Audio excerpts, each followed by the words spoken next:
Welcome along to another day in port on this repositioning cruise on the Enchanted Princess. Today I'm in Dominica, so come with me as I check out some of the main sites, including the Botanic Gardens and a trek through a lush rainforest as I make my way to Trafalgar Falls.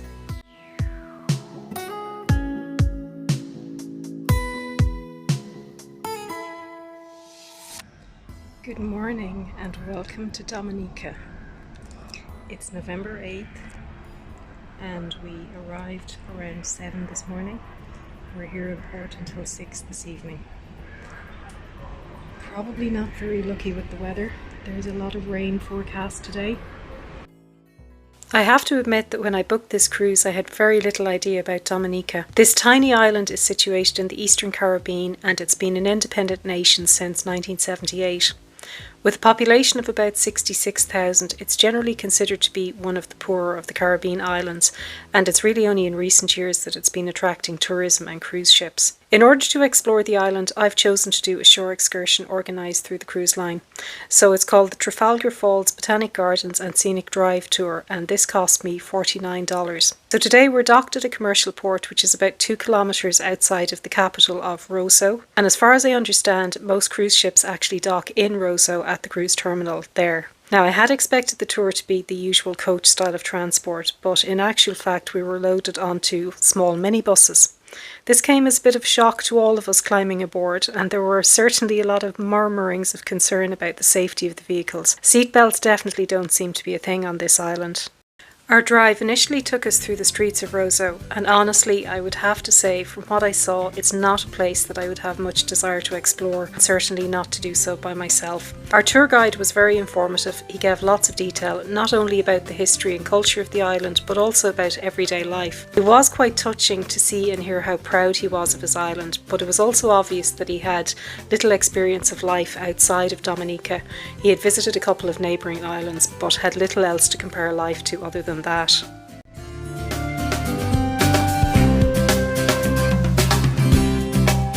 As we drove to higher ground, our first stop was at the Mornbruce viewpoint. Unfortunately, at this stage the weather really began to deteriorate, and what is probably usually a wonderful view over the island and coastline was masked by the torrential downpour. Certainly, nobody had the inclination to hang around outside the minibus too long or to explore the souvenir and fruit stalls that were set up there.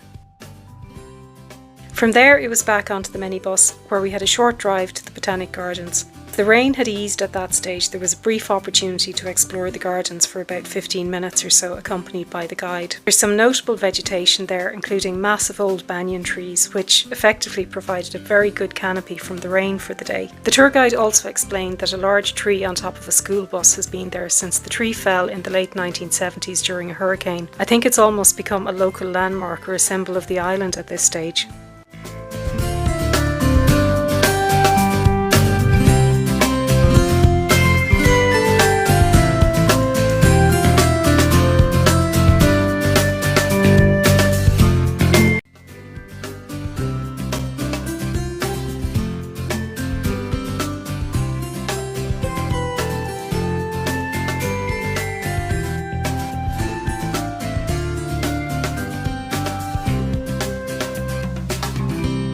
After that, it was back on board the minibus as we drove towards the most significant and memorable part of the tour. We headed up the steep mountain road leading to Trafalgar Falls. Now, I have to admit that as we climbed higher, I was slightly worried about the condition of the vehicle and wondered if the brakes were good enough to cope with the steep descent as we were coming back down. The excursion price included admission to Trafalgar Falls, so once we arrived there, we proceeded through the reception area and were then free to wander at our own pace along the path leading up to the falls. Now, this takes about 10 to 15 minutes and it's a relatively easy walk. It's not really a hike, so it's a mixture of gravel trails and also some sets of stairs.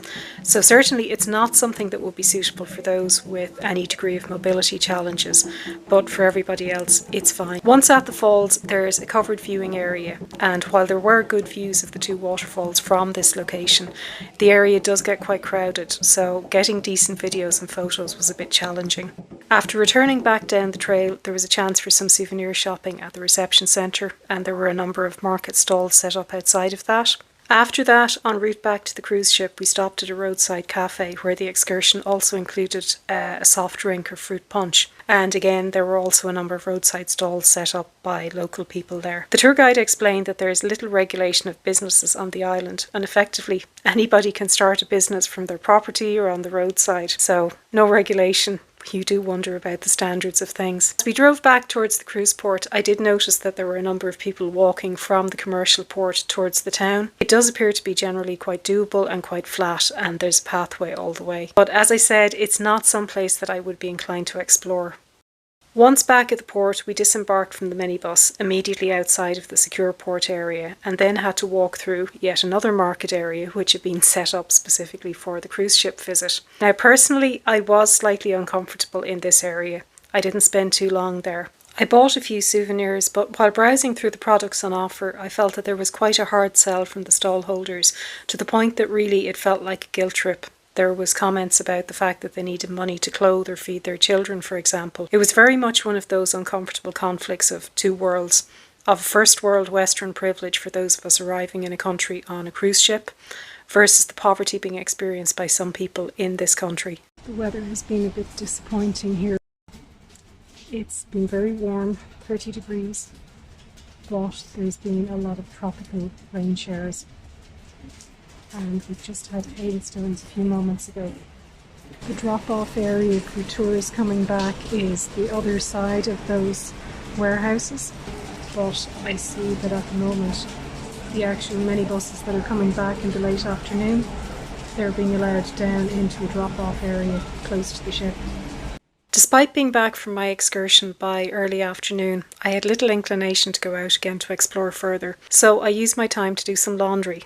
Yes, I know, terribly exciting for a cruise port day. Now, some practical information on that for those of you who may not be familiar with Princess Cruises.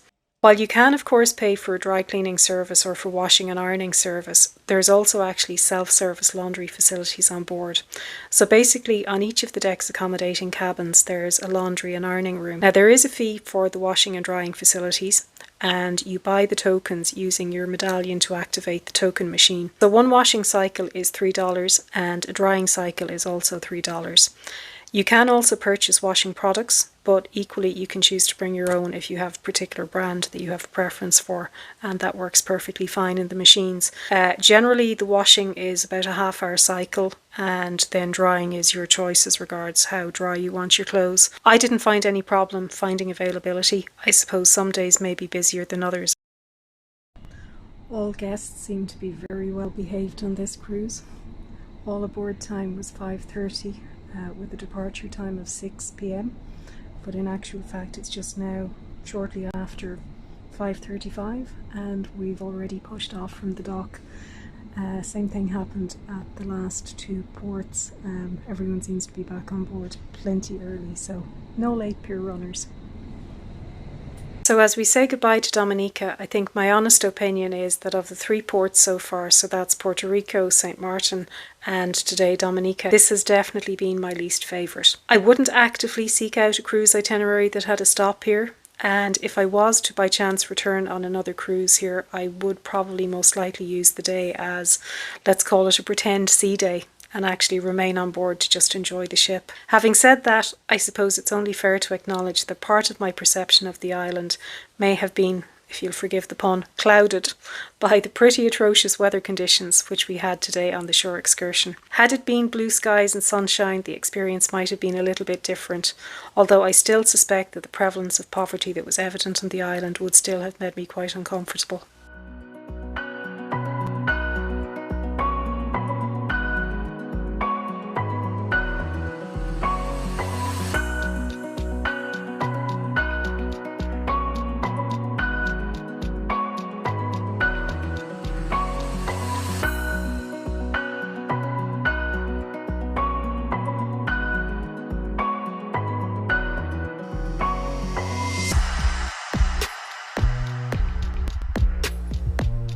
Entertainment on board this evening included some game shows that were being organised in Princess Live, and also some karaoke performances to check out there, which was also in Princess Live a bit later on. I also went to the main act in the theatre, and that was a vocal impressionist comedian. He was quite talented and amusing. Now, what I'm noticing about the theatre on this particular cruise is that each evening show is really popular, to the point that unless you arrive at least 10 minutes ahead of time for either the early or the late show, you will have difficulty finding a seat.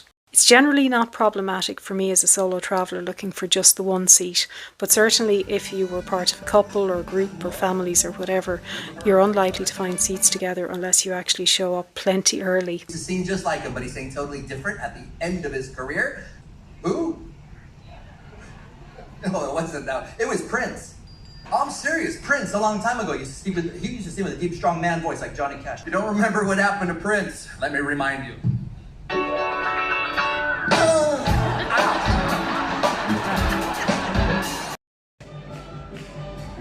The evening ended with a pretty lively ABBA-themed dance party in the piazza. Now, you'll just have to imagine that Mamma Mia is playing here, because I don't want to include the music and get a copyright strike. But certainly it was one of those things that took me by surprise at how lively it could actually be. Again, going back to my comments in the first video when I mentioned the very much older demographic on this cruise. So that wraps things up for this episode. We're now 1 week into this 14-day cruise, and we've covered 3 of the 7 ports. Coming up in tomorrow's episode will be our visit to Barbados, so I'm hoping that you'll join me for that. Now, if you enjoyed this content, please consider hitting the like button, and if you'd like to stay informed of when the rest of this vlog series comes out, please consider subscribing. It really does help the channel. As always, thank you so much for watching, and see you next time. Bye for now.